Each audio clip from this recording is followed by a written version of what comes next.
This thing has more holes in it than Swiss cheese. Now that Alec Murdaugh has a new trial for the murders of his wife Maggie and son Paul, a second fight is unfolding behind the scenes. He's now going up against the woman the state's highest court says may have tainted the jury that convicted him, and it changes everything. I'll explain. I'm Angenette Levy, and this is Crime Fix.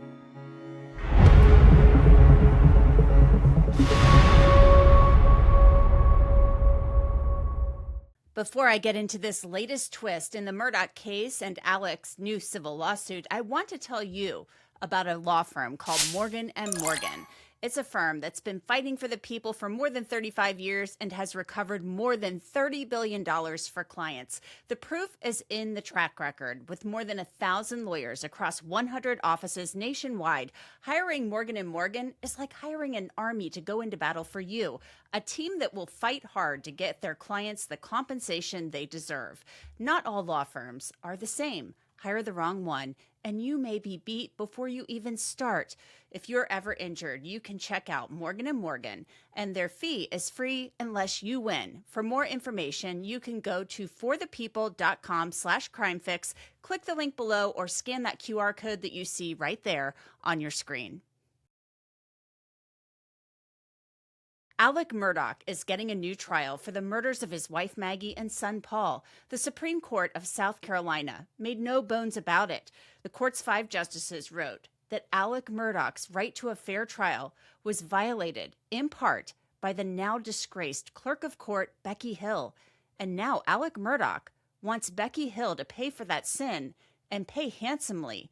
He outlines why in a new lawsuit. I'll get to that shortly, but first, a quick recap in case you haven't followed along. Becky Hill ran the Colleton County Courthouse, where Murdaugh's double murder trial was held in early 2023. She was in charge and even read the verdict. The state's high court found that Becky Hill made improper comments to the jury, or at least attempted to do so, when she told jurors not to be fooled by Murdaugh's attorneys and to watch him closely, meaning Murdaugh, when he testified. The Supreme Court's 5 justices wrote that Hill egregiously attacked Murdaugh's credibility and his defense. They called her jury interference shocking. Now Murdaugh is getting a new trial, and the Attorney General's office is vowing to retry Murdaugh quickly. Well, obviously, we're disappointed and we disagree with the court's decision, but we respect the court and we respect the process. And, I've been doing this a long time. It's unfortunate, but, you just dust yourself off and go do the job again, and that's what we plan to do. Right now, we still could potentially seek rehearing. We could potentially seek cert from the U.S. Supreme Court, and we are going to, discuss that internally a little bit. But I think right now, from my perspective, our goal is just to tee this thing up again and get it as soon as reasonably possible. And I certainly think we would be looking for some time in the fall or before the end of the year. But obviously, we will get with the assigned judge. The defense is going to have their own position on that, and ultimately, the judge will decide, what date is set. I also asked Creighton Waters, the lead prosecutor on the Murdaugh cases, how the state's high court saw attempted jury tampering with Becky Hill, but he and his prosecutors didn't when it came to Hill, who was later charged with perjury and misconduct in public office. She pleaded guilty to those charges. The perjury had to do with the fact that she, in violation of a court order sealing those crime scene images that we tried to protect from being leaked out, allowing members of the media to take pictures of it. That's what her perjury charge was. And let me be clear, we never once said that Becky's conduct was okay or anything like that. What we said to the court, and this is also what Judge Toll found after interviewing and having that hearing with all those jurors, was that these comments were not such that swayed this jury. And again, our argument was, after 6 weeks of trial, Judge Newman there, 75 witnesses, 550 exhibits, the prosecution team, the defense team, all of that evidence, that a few untoward comments from the clerk just didn't sway the day. And that's the argument we made, and that's what Judge Toll found. The Supreme Court, and I understand them not wanting to sanction this kind of conduct from a court official, they saw it differently. That's their prerogative, and so we move on from there. But Justice Toll did say she did not have credibility. She had credibility issues, essentially. So right. Our and what Justice Toll found in her order, and our position was, it was about the jurors, not about Becky. No one was here to to rely entirely on Becky. We relied on the jurors. 11 of them said that there was no possible effect whatsoever, and one of them who did kind of hem and haw, the judge identified some issues with that person's testimony, and so that's what we relied on, and again, that's what Judge Toll found. Supreme Court saw it differently, and again, that's their prerogative. Now to the federal civil rights lawsuit Alec Murdaugh has filed against Becky Hill. We filed a lawsuit on behalf of Richard Alexander Murdaugh Sr. versus Rebecca Hill. In this lawsuit, we file it under the federal civil rights statute, 42 United States Code 1983, to redress constitutional deprivation of rights. Those rights were Alec's right to a fair trial, a right that him be tried before an untampered, untainted jury. With the South Carolina Supreme Court's ruling, it has been adjudged as a matter of state law that she deprived Alec of his constitutional rights, deprived him of a right to a fair trial, and as a result, we've got to do it all over again, which nobody wants to do. The federal lawsuit alleges jury tampering by Becky Hill, and it claims Alec Murdaugh spent the $600,000 he had from retirement accounts on his defense for the murder trial. Murdaugh is suing Hill for that amount and possibly even more. The damages that we've alleged include the over $600,000 that was spent to try the first case and other compensatory damages. Now let me be clear. Alec Murdaugh owes a lot of people a lot of money. None of this money that is recovered will go to him personally. And the purpose of this lawsuit is to hold Becky Hill accountable for what she did. She has not been held account at all for her conduct. And two is to investigate exactly what she did, which we'll be able to do through the course of civil litigation. We have subpoena power. We can take depositions. And so we're going to be able to understand the entire scope of her conduct. She's yet to be thoroughly investigated by the state, and she's not been held accountable by the state. And that's what we hope to do. That's what we intend to do. And that's what we will do with this lawsuit. Murdaugh's defense team is looking to investigate the allegations of jury tampering by Becky Hill. The attorneys are wondering, was anyone else involved in trying to influence this jury? Once the trial was over, we don't have the power to subpoena. We don't have the power to really investigate it all. All we did was, after the trial, was look into the jury misconduct. And we rode around Carleton County for a couple months through the swamp on the dirt roads to find these jurors and ask them questions. But once a judge is appointed, and I think we got an order on Friday that the Chief Justice has said, once the remitter is issued, which means right now the Supreme Court has the case, they got to remit it to a trial court, and he'll do that, we think, in the next couple of weeks. So at that point, then we will have subpoena power. Then we will have the ability to investigate. Now, we were given some information through the discovery during the motion for new trial stage. Is that all they've done? I mean, we don't know. But if that is all they've done, that really wasn't much of an investigation. And we really don't think they've done much of an investigation. But we certainly plan to. And let me say this.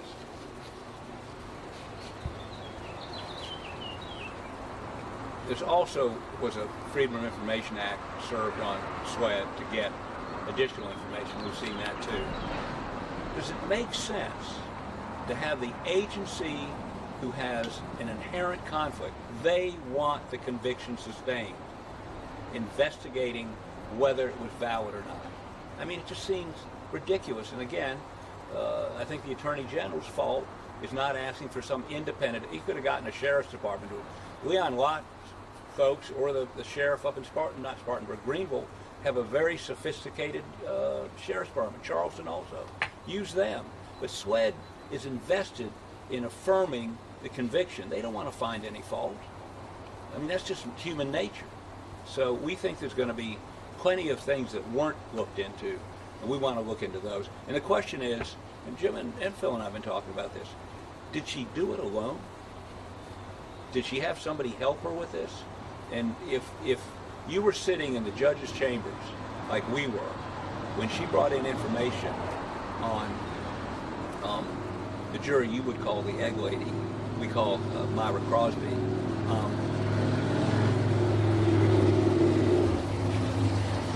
and listen to what she had to say. One time it was totally made up about some Facebook page.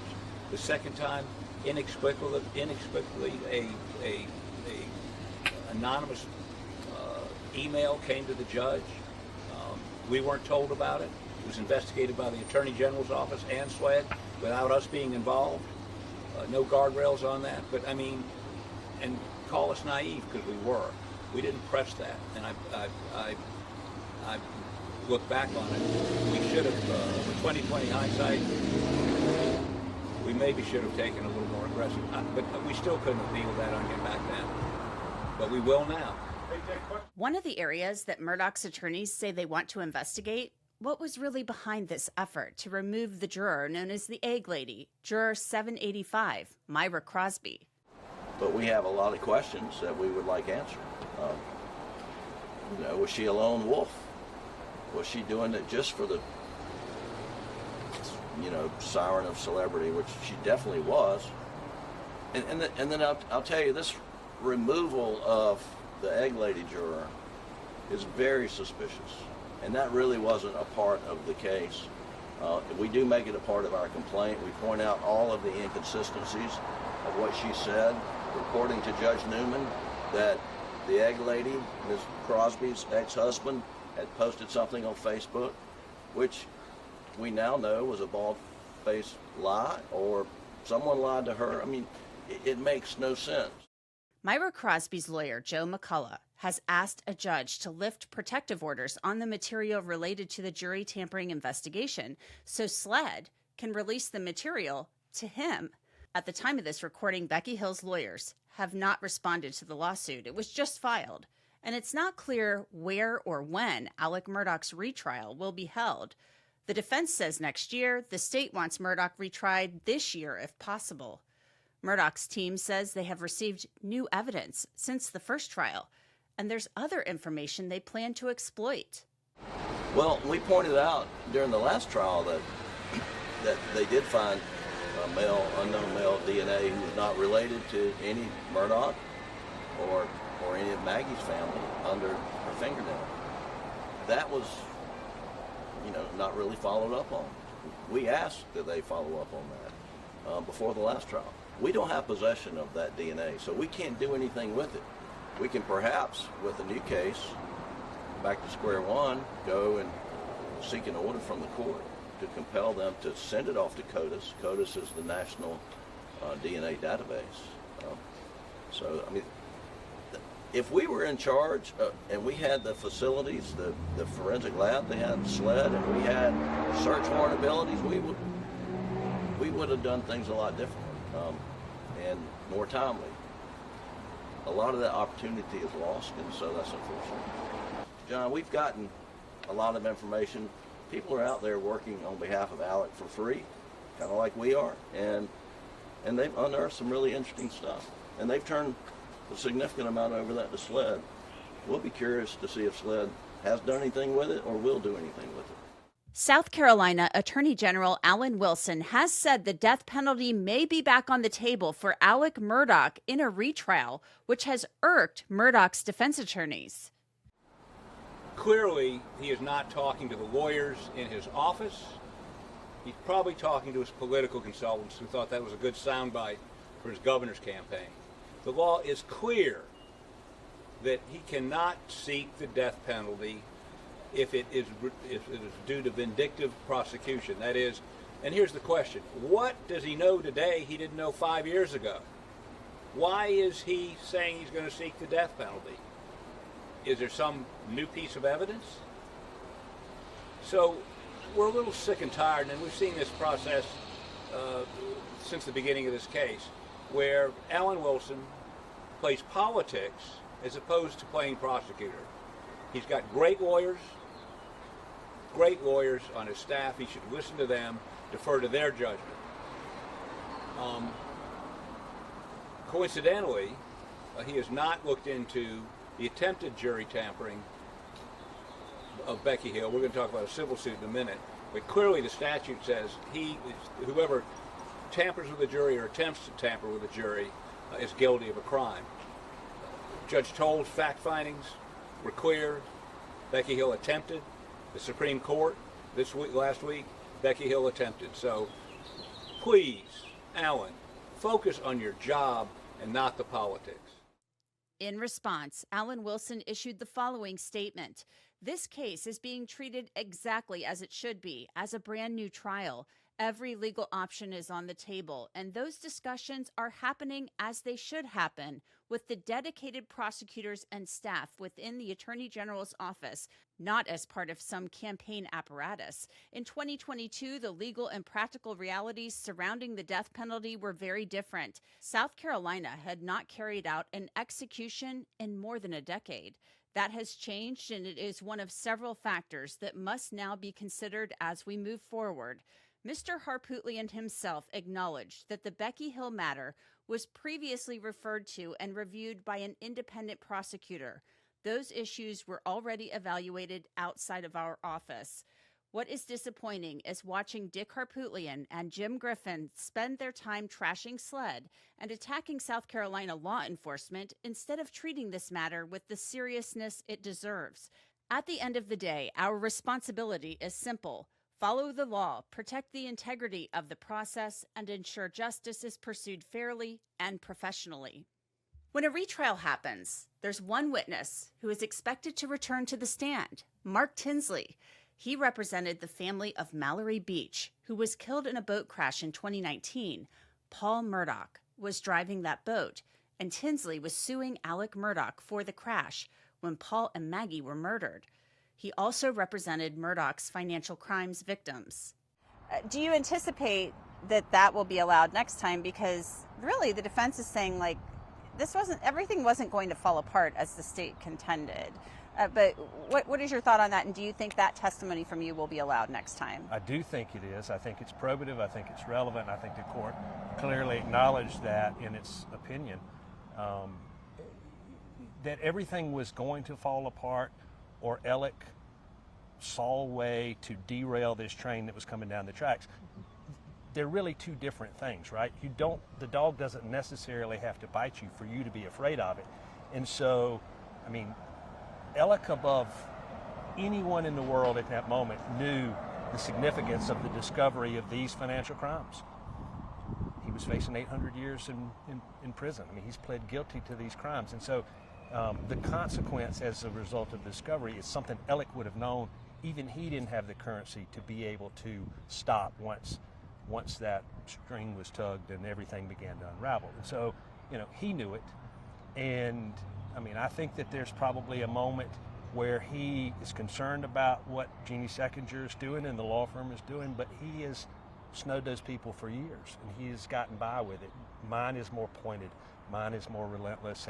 And so all of those things, from Tony Satterfield questioning, what is this I'm reading about a settlement in this article, to this upcoming hearing, to Jeannie Seckinger and Chris Wilson and the bank, and there's all these things that are going on that really lead him to this crazy but inevitable conclusion in his sick, twisted mind. This is the only way to stop it for me. I have to be a victim. My father's about to die. The sympathies are going to be in my favor to begin with, and this will give me the breathing room or end it completely. Alec Murdaugh maintains he did not do this. Yes. He maintains that he is factually innocent of this crime. Not that the state didn't prove its case, which he would say as a lawyer, but that he's factually innocent. Is there any world in which you could see that he did not commit these crimes? No. And I see people speculate that, well, he knows who did it, or he was there, and somehow that lessens his culpability in this. Well, one, I don't believe that's the case, because Alec was such a master manipulator, he would not have allowed someone to have that power over him. Somebody help him get rid of the guns and clean up? No, I don't think so. I think it's all him, because he wouldn't let somebody into this conspiracy that he had with his crazy self. So You have said in the past that you believe, it's your belief, that he had been planning this for some time, that this wasn't spontaneous. I mean, some time has passed now.